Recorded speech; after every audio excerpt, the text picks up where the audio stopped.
अक़वाम मुत्तहिदा ने पाकिस्तान में हालिया सैलाब शदीद इंसानी बहरान करार दे दिया है। आबी आफत ने 60 लाख से ज़ायद अफराद को मुतासिर किया है, जबकि 25 लाख अफराद बेघर हुए हैं।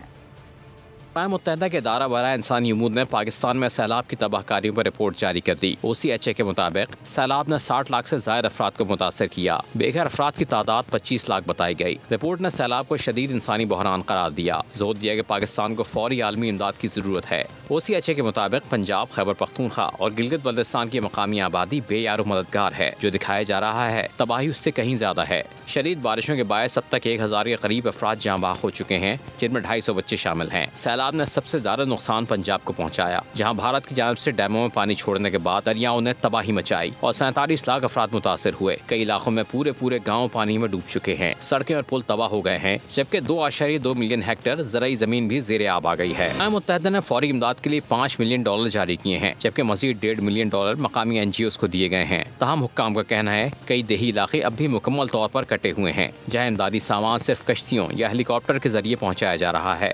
रिपोर्ट मुतासरीन की दोबारा आबादकारी को असल चैलेंज करार दे रही है। रिपोर्ट में कहा गया कि पाकिस्तान की गलती नहीं बल्कि उन ममालिक की है जो माहौलियाती तब्दीलियों का सबब बन रहे हैं। सब्सक्राइब करें और बेल दबाएं ताकि कोई खबर रह न जाए।